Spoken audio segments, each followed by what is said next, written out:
दादा शुरुआत आपसे करता हूं। तृणमूल कांग्रेस को भारतीय जनता पार्टी नसीहत दे रही, चुनाव के जितने दिन बचे हुए उसमें आप चुनाव प्रचार कीजिए। अंपायर से क्यों लड़ रहे हैं? आप अपनी चुनावी तैयारियों को मजबूत कीजिए। जो चुनाव करवा रहा है इलेक्शन कमीशन, उससे भिड़ने की जरूरत क्या है? क्यों बदसलूकी कर रहे हैं ईसीआई के दफ्तर जाकर? सबसे पहला बात है, देखिए इलेक्शन कमीशन जब इलेक्शन होता है, विधानसभा इलेक्शन हो, लोकसभा चुनाव हो, पंचायत हो, पौरसभा हो, म्युनिसिपल पार्षद हो, जो भी इलेक्शन चुनाव हो, बहुत सारा प्रोसेस रहता है। इस प्रोसेस में नॉमिनेशन भी रहता है और नॉमिनेशन के लेकर नॉमिनेशन के पहले और नॉमिनेशन के बाद जी बहुत सारे कॉम्प्लेन आता है। विपक्ष से पक्ष से वो अपना पक्ष रखने के लिए वो बहुत सारे प्रॉब्लम होता है। इस प्रॉब्लम को सुलझाने के लिए इलेक्शन कमीशन के पास हर दिन कंप्लेन करता है, कोई भी पॉलिटिकल पार्टी करता है। बिल्कुल सर, बिल्कुल। मतलब जब हम जाएंगे, तुम हमारे ऊपर ममता दीदी जाएगा, ममता दीदी को उंगली दिखाओगे, अभिषेक भैया जाएगा, उसको तुम उंगली दिखाओगे, राज्यसभा का जो चीफ जाएगा तो उसको तुम उंगली दिखाओगे, बोलोगे get lost. What is this?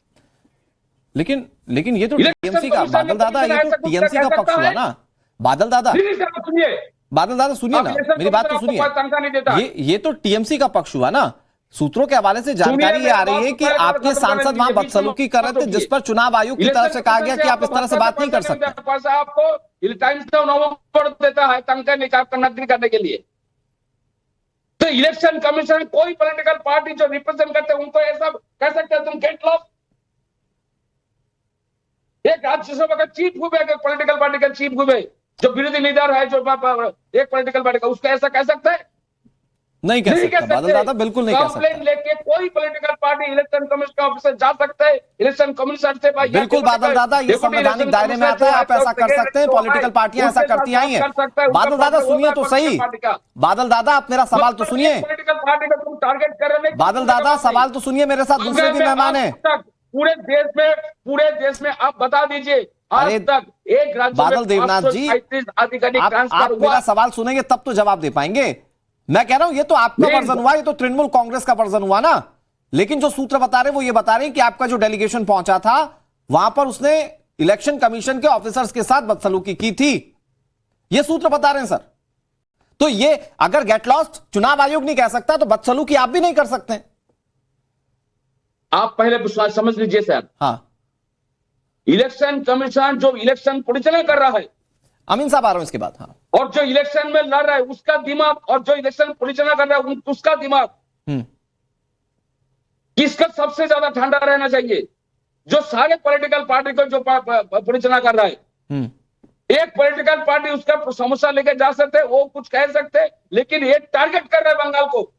आप बता दीजिए, बंगाल में 537 अधिकारी को जो ट्रांसफर किया, जो अपसारित किया है, यहाँ का अधिकारी को भी दूसरे राज्यों में भेज दिया और दूसरे राज्यों से डीएम, एसपी, एसटीओ सारे यहाँ पर चेंज कर दिया। इसका मतलब मुकुल से सारे सब चेंज।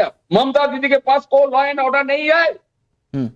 लेकिन बादल दादा सुनिए ना, इस बात को अधिकारियों के ट्रांसफर को लेकर, इस बात अधिकारियों के ट्रांसफर को लेकर आप कोर्ट का दरवाजा खटखटा चुके हैं और कोर्ट ने कहा है कि चुनाव आयोग का ये अपना स्वविवेक है और आर्टिकल जो संविधान में निर्धारित है उसके तहत चुनाव आयोग ये कर सकता है। बादल दादा मैं फिर आ रहा हूं आपके पास। मोहम्मद अमीन साहब बेहद खास मेहमान मेरे साथ हैं और उसके बाद मैं बीजेपी के प्रवक्ता के पास जाऊंगा।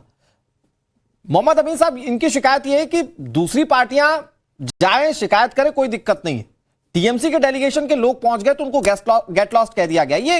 ये पूरा प्रोसीजर क्या होता है, अगर आप ये हमारे दर्शकों को समझाएं, और क्या इस तरह की हॉट टॉक होती है कि अधिकारी कहते हैं कि गेट लॉस्ट किसी डेलीगेशन के नेता को? ममता दीदी जब गया तो ममता दीदी को तो ऐसा किया। मैं समय चाहूंगा और हमारे बीच में कोई ना बोले।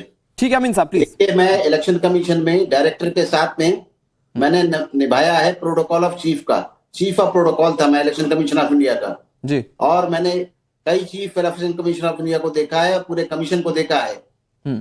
हमारे अभी इससे पहले क्या हो रहा था कि सही बातें होती थी, हर आदमी जाता था, बात सुनी जाती थी, और अभी भी वो हो रहा है जी। लेकिन अब की बार अपोजिशन ने सिर्फ एक मुद्दा बना रखा है, ये जो इलेक्शन कमीशन है ये या तो मोदी कमीशन है या शाह कमीशन है।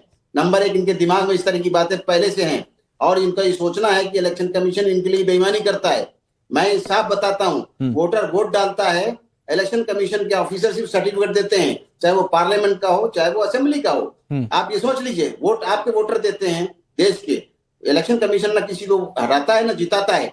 इसी तरह एसआईआर प्रक्रिया में थैंक देना चाहिए इलेक्शन कमीशन ऑफ इंडिया को कि उसने आपके बीएलओ के साथ पहली बार हर नेशनल पार्टी और स्टेट पार्टी रजिस्टर को दो बीएलएस दिए कि कोई बेईमानी ना हो, फिर भी आप लोगों ने उधम मचाया। यहाँ तक कि आपकी चीफ मिनिस्टर ममता बनर्जी यहाँ से सीजीआई तक गई, क्या मिला उनको?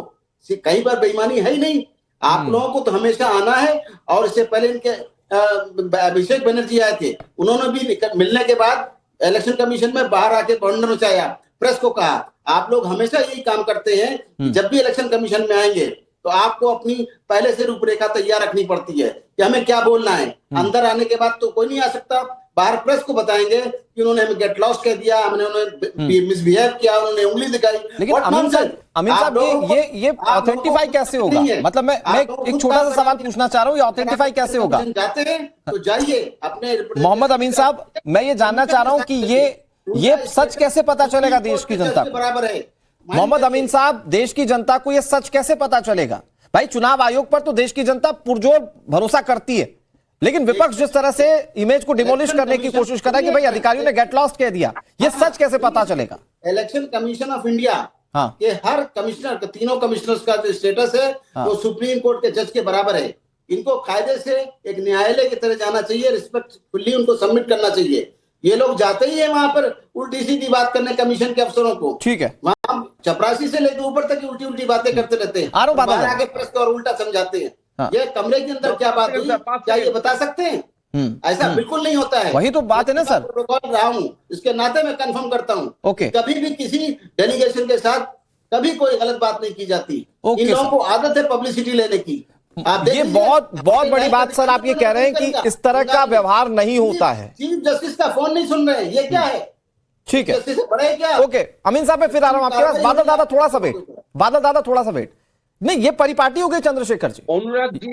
बादल दादा थोड़ा सा वेट, बादल दादा मैं फिर आ रहा हूं, एक बार जरा बीजेपी का वर्जन ले लूं, मैं फिर आ रहा हूं। मैं कह रहा हूं चंद्रशेखर जी, ये परिपाटी हो गई है।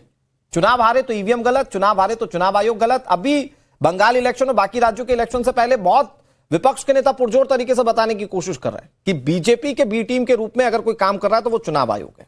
जी देखिए, सबसे पहली बात, जिन लोगों को बंगाल की जनता ने गेट लॉस कर दिया है, यदि चुनाव आयोग ने ऐसा वर्ड बोला होगा, पहली बात तो मुझे नहीं बोला होगा तो यह अर्ध सत्य है।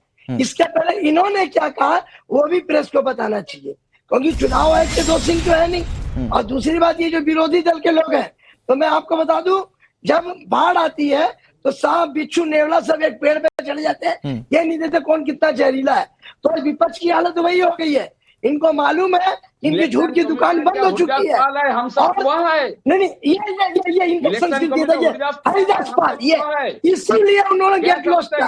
ये बादल देवनाथ जैसे लोग, ये जो गेट लॉस, ये हरिदास पाल मतलब बंगला में गाली है, बंगला में गाली है ये। तो वो चुनाव आयोग इनका कलम नहीं है, वो टीएमसी का कालीगढ़ नहीं है जो इनकी बात सुनेगा कि मुख्यमंत्री जो बोलेगी बादल दादा कि तुमरा की कुछ। बादल दादा एक करके बात होने दीजिए ना। बादल दादा एक करके बात हो जाने दी। एक मिनट चंद्रशेखर जी, बादल देवनाथ जी एक करके बात हो जाने दीजिए ना। आप क्या बोल रहे हैं वो समझ में आएगा ना, चंद्रशेखर जी क्या बोल रहे हैं वो समझ में आएगा।